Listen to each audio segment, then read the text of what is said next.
How do the Miami Dolphins stack up to their peers in the NFL on the defensive side of the ball? We are borrowing the project from Locked On NFL Scouting and revealing how the Dolphins' position rooms stack up here today on Locked On Dolphins.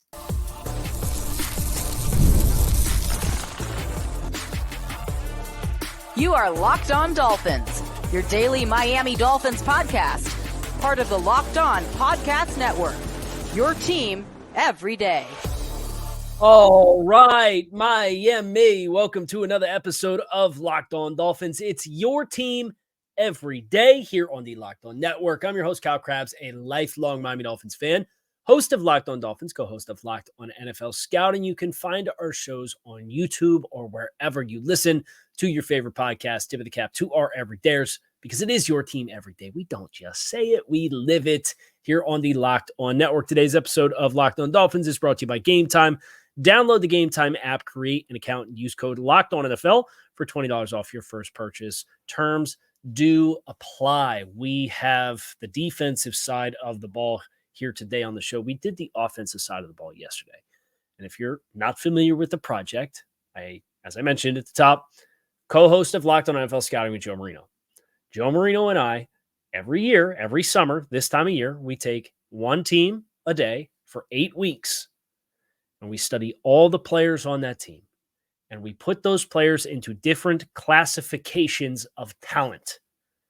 Are you a roster cornerstone? Are you a high-quality starter? Are you a sufficient level starter? Are you ideally a quality depth player? Are you a replacement level starter? Are you a rookie? Do we not know enough about you for you to put you in one of those buckets, so we have to put you in an incomplete evaluation bucket that's a little bit more of a shade of gray? The objective being there's point values that are associated for that. It's adjusted for positional value. And you get like a set of rankings. You get the hierarchy of rosters in the NFL. And that doesn't account for injuries, although we do update it throughout the season to reflect in real time what the roster rankings are in real time. We do put a coaching lens on it as well for our full power rankings. But we're just looking at this for what does the talent assembled look like? What does the talent that has been assembled for each team in the NFL in each position room look like? We did the Dolphins offensive side of the ball yesterday. And you had an elite group, a top 10 group, and then you had a modestly above average group that has a very precipitous fall if you lose for an extended period of time any one of a handful of players. So that was the offensive side of the ball. Go back and listen. Today's the defensive side of the ball.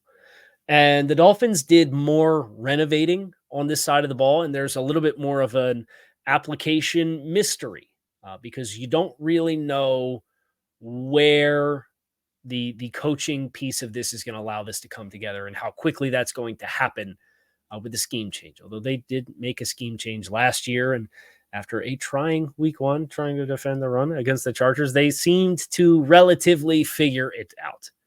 The point being this, we're going to look at the defensive line, which includes all interior defenders and all edge players.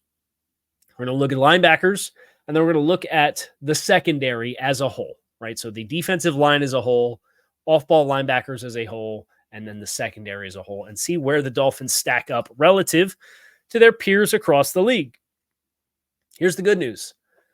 A fully healthy Miami Dolphins defensive line with Bradley Chubb and Jalen Phillips to go with Shaq Barrett. And Chop Robinson doesn't get you any points because he's a rookie, so we don't know what that's going to look like. But Calais Campbell and Zach Sealer and this collection of hodgepodge talent that has a high enough floor, but maybe not a high enough ceiling to be like, yeah, that guy's going to be your other starter. The Dolphins rank as a top 6 defensive line in the NFL. Pittsburgh having several cornerstones, including TJ Watt, Cam Hayward back this year.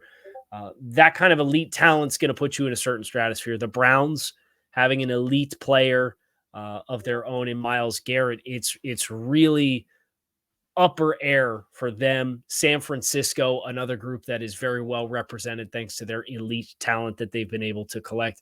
But Miami still scores as a top 6 unit. And then there's like a pretty significant drop off to the next tier that finishes the top 10. Now, the bad news for Miami is there's a lot of other AFC representation in the top 10 of these rankings. But nevertheless, Miami, the fully healthy version of them, scores very well here. And if you have to account for the departure of Bradley Chubb for any period of time, you do have enough depth. You move Calais Campbell in one of the edge spots, presumably. So it'd be Campbell, who grades as a quality starter, and Jalen Phillips, who grades as a quality starter, and Shaq Barrett, who grades as an adequate level starter. You'd see a drop off, but you'd still rank in the top 8 without Bradley Chubb. Like the collection here, all of the focus is on Christian Wilkins leaving. But between Calais Campbell, between Tier Tart, assuming that something happens there, between the nose tackle value of Benito Jones, that's the same caliber of players you lost in Raekwon Davis. And I honestly, quite frankly, think with his build, he'll probably take double teams on better than Raekwon ever did, because Raekwon's was such a high padded player, but just because of his frame. So, yeah, you miss Christian Wilkins for sure. But between the addition of Calais Campbell as both a Bradley Chubb insurance policy and the bridge short term that prevents the big drop off from Christian Wilkins, this Dolphins defensive line is still extremely well represented. And interestingly enough, you look at some of the teams that are near the bottom of this list, and the Dolphins play a number of those teams. So it's a big marked advantage for Miami in the week to weeks. And that'll be content we get to in the weeks to come. But a top 6 defensive line when fully healthy in football, a top 8, so upper quartile of NFL defensive line, sans Bradley Chubb, assuming that Calais Campbell steps into that other edge role to kind of help you bridge the gap. And then who knows what you're going to get from Muhammad Kamara and Chop Robinson. Right now, they're a 0 for you, right? They haven't played any snaps. There's no proof of concept. But if those guys hit the ground running like gangbusters the first month of the season, you're going to get even more guys that are scoring very well for you. So they have depth. The interior ceiling, if Calais Campbell has to play on the edge because Bradley Chubb can't go, it's maybe mitigated to some degree. But then when Bradley Chubb comes back, we got some horses. We got some horses to work with. And you certainly hope that the thing that they did this offseason being equivalent to the thing that they did after 2022 when they ran out of corners and then they added Jalen Ramsey, you don't experience the same pitfall in the same position room in consecutive years. Now, we're going to talk linebackers next year on Locked On Dolphins as far as Miami, with some significant changes as far as the top of the pecking order there. Duke Riley not qualifying as top 3 linebacker. You have David Long, of course, back, and then the swap of Jerome Baker and Jordan Brooks. We're going to look at that and where the Dolphins linebacker room stacks relative to the league. That's next here on Locked On Dolphins. Stick with us. Going to the game is not supposed to be stressful. It's supposed to be fun. And you are feeling like going to the game last minute, get your tickets through Game Time. Game Time is an authorized ticket marketplace for Major League Baseball, which makes getting tickets faster and easier. The prices on the Game Time app actually go down the closer you get to first pitch. They have killer last-minute deals, all-in prices, views from your seat, and the lowest price guarantee. Game Time takes the guesswork out of buying Major League Baseball tickets, and not just Major League Baseball tickets. They've got sports, concerts, comedy, theater, and more. And with the Game Time ticket lowest price guarantee, Game Time will credit you 110% of the difference if you find tickets in the same row and section for less. Take the guesswork out of buying tickets with Game Time. Download the Game Time app, create an account, and use code LOCKEDONNFL for $20 off your first purchase. Terms do apply. Again, create an account and redeem code LOCKEDONNFL, LOCKEDONNFL, for $20 off. Download Game Time today for the last-minute tickets for the lowest prices, guaranteed.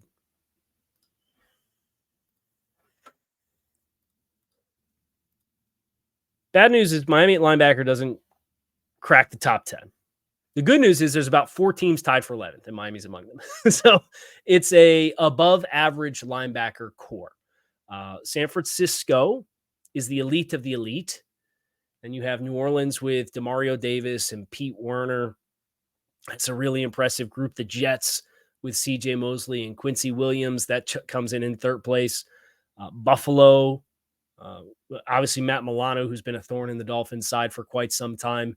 And then they had the Terrell Bernard emergence amidst the departure of Tremaine Edmonds, and he's turned into quite a player. Those are all top 5 linebacker cores in the NFL. Then you got some deeper grooms like Chicago and Kansas City and Cincinnati with a couple of quality starters. Miami gets a quality starter in David Long. I think Jordan Brooks can be a quality starter. And if Jordan Brooks became a quality starter in this system in Miami, you'd be talking about Miami checking in probably, I'm doing the math quick off the top of my head. As we all know, that is an absolute disaster plan. They come in 8th. They would move up to 8th. So out of a tie for 11th, and they would go to 8th if you were to see Jordan Brooks emerge this year with another level of the instincts of his game. I like the depth a lot because you have 2 starting caliber players of varying degrees, David Long and Jordan Brooks. And Jordan Brooks has upward mobility. But then you have Anthony Walker, who came in as an experienced kind of sub linebacker who's done a couple of different roles throughout his time in the NFL, but has played meaningful defensive snaps. You have Duke Riley is still potentially a special teams specialist. I'd love for him to stay in that role for a full season if they're going to keep him on the roster this year. I think he is one of those players you have a compelling decision to make with, because you could save $2.5 million against cap if you move on. That's probably somewhat dependent on Cam Brown at linebacker, who's only played like a handful of defensive snaps in his entire career, but he's playing 300 plus snaps on defense on special teams on an annual basis, and he's a good special teams player. And then you have Channing Tindall as still an incomplete evaluation going into year 3 is like the ultimate wild card. Could be good, could be bad, might not make the team. Like, who knows? But the point being, your 1 through 3 are guys that have starting experience. And your guy who's at 3, who has a little bit of the durability concerns, you know he's a sub-package guy. He's not going to take on too big of a role for you with the guys that you have in front of him. They're tied with teams like Carolina with Shaq Thompson, and they just brought in Josie Jewell in free agency.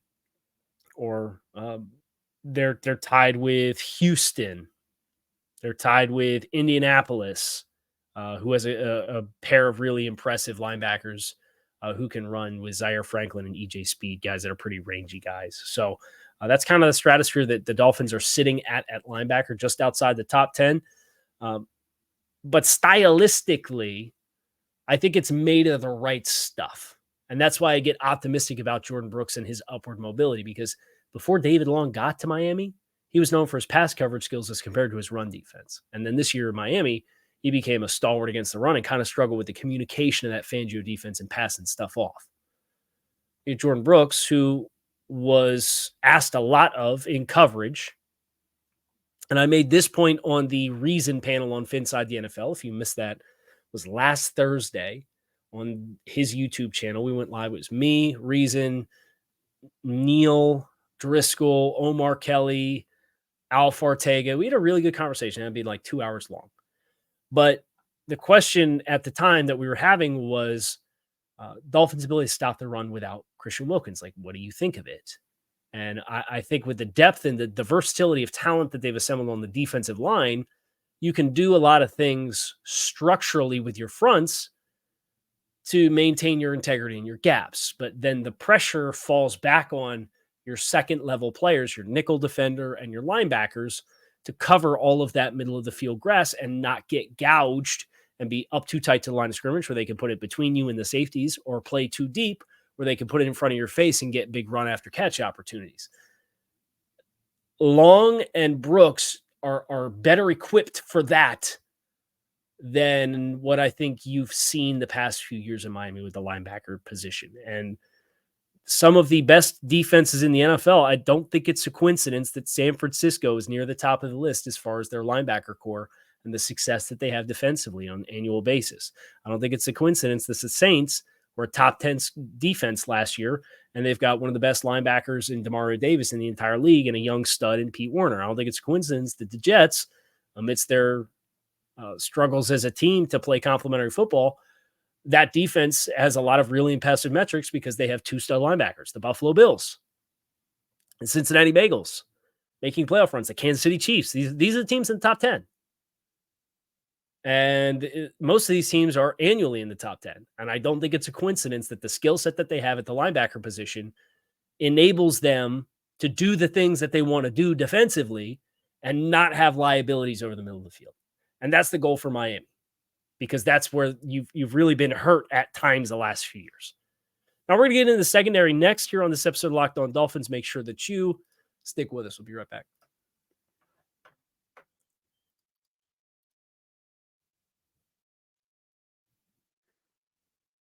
This is, to this point, it's really mirrored the offensive side of the conversation, right? Where you had a top unit, the defensive line scored top 6, the offensive skill group scored 3rd.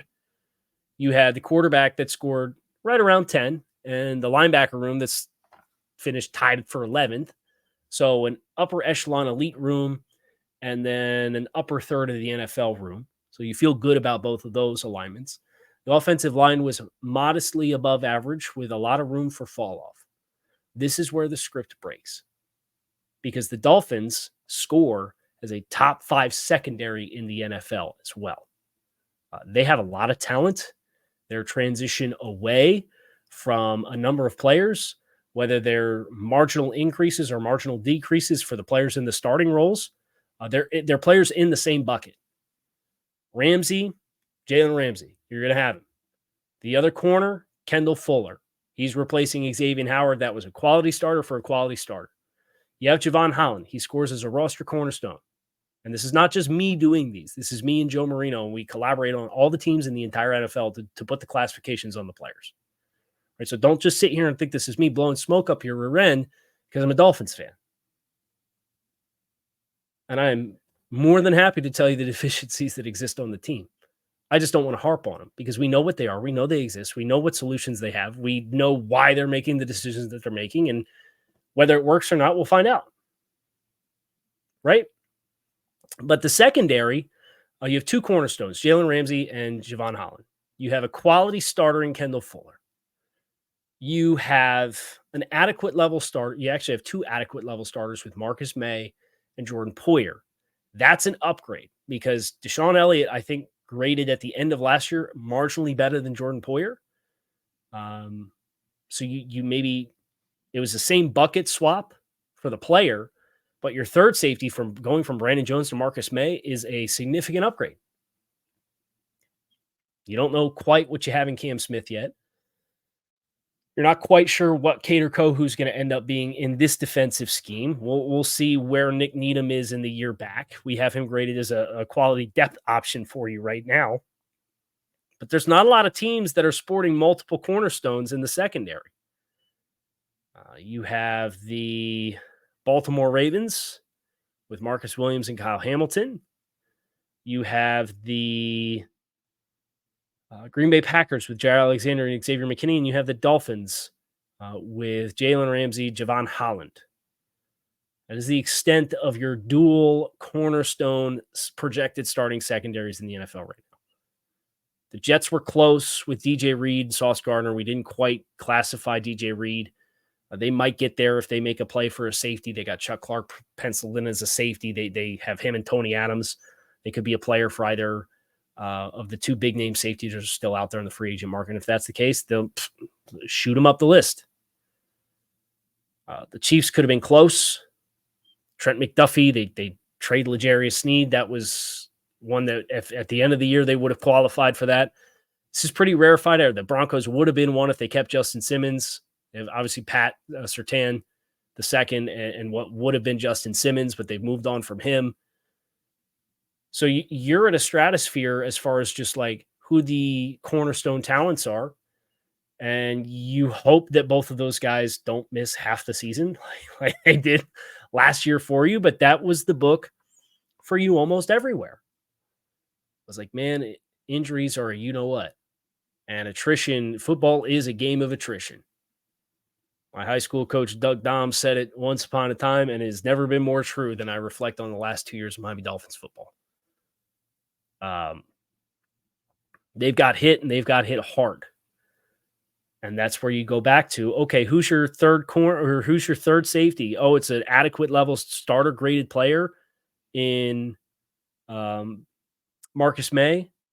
Who's your fourth corner? Oh, right now you're going to qualify it as either Cam Smith as a second-year player who I have some optimism for but doesn't get a point value, or Kader Kohu, who was really good in 2022 and not good last year with the scheme change. Could he play up to that? At least he has 2 years of starting experience in the NFL. There's teams out here with replacement-level players at cornerback too. The Houston Texans cornerback situation is Derek Stingley, Jeff Okudah, and C.J. Henderson. 2 of those 3 guys are replacement-level players. Got teams out here with CB2s as rookies. The 49ers, Charvarius Ward. Okay, you feel pretty good about that. Talanoa Hufanga coming off an ACL tear. Renardo Green, Jair Brown. That's 4/5 of the starting secondary for the 49ers. And that's not to say that they won't hit the ground running and end up being good. You get the LA Rams with the ghost of Tre'Davious White out here. They gave him a $7 million deal and 31-year-old Darius Williams. Those are their starting safeties. And then they got a safety convert and Quentin Lake playing in the nickel. Like, it's the context of, we know what the Dolphins' concerns are. But when you put it through the lens of, hey, the Raiders got Jack Jones, promising young talent, but the off the field's been an issue. Jacorian Bennett and Nate Hobbs, with a rookie is DeCameron Richardson's the fourth corner on the team. Like, come on now. It changes the picture completely. The Detroit Lions, to their credit, they remade the room entirely. Well, they had Kendall Vildor as a starting outside corner on an NFC Championship appearance team. They traded for Carlton Davis. They traded up in the draft to draft Terry and Arnold. They got Emmanuel Mosley. But there's questions with these rooms. And you put that through the filter of Miami. Miami doesn't have the same questions. Their big questions, Cam Smith. But the floor, if you don't account for Cam Smith, is still one that grades out, when you look at the top 7 players in the secondary, as a top 5 unit in the league. Miami scores very well in this project. They scored well in this project last year, and they went out and won 11 games. I think your expectations should probably be somewhere in line with that as well this year. But to be able to stack it all up and see players grading as replacement level or starters or adequate level starters and quality starters and cornerstones and put the positional value weights that go into that, this project, there's a threshold that you got to clear. And if you clear it for the point value for your roster, you have an 80% success rate the last 2 years of making the playoffs. I'm telling you right now, Miami's cleared it. And that's not to say it's guaranteed to happen. But this team is as well positioned as you could hope that they would be for June 28th with what the narratives were back in March about the status of the team. You had beat writers telling you the window was closed. This team had no plan. Back to square one. Blackest Monday in the history of the franchise. These are real headlines. You can go Google them. Not here on this show. So it's no surprise here on this show when you have this project that happened over on Locked On NFL Scouting that I've been a part of for 3 years now with an 80% success rate over a certain threshold for teams to make the playoffs, and the Dolphins are over that threshold for everybody to say, hey, wait a minute, the Dolphins might be pretty good again this year. Hope you guys enjoy your 4th. Those of you celebrating. I will be off tomorrow, full transparency. And then we'll be back in the saddle, which I'm looking forward to. Hope you guys eat some good stuff on the grill. Come on back and see us. You can see us on YouTube. You can listen to us wherever you listen to your favorite podcast. I'm Kyle Krabs, lifelong Miami Dolphins fan, host of Locked On Dolphins, co-host of Locked On NFL Scouting. Go Dolphins. Talk to y'all again soon.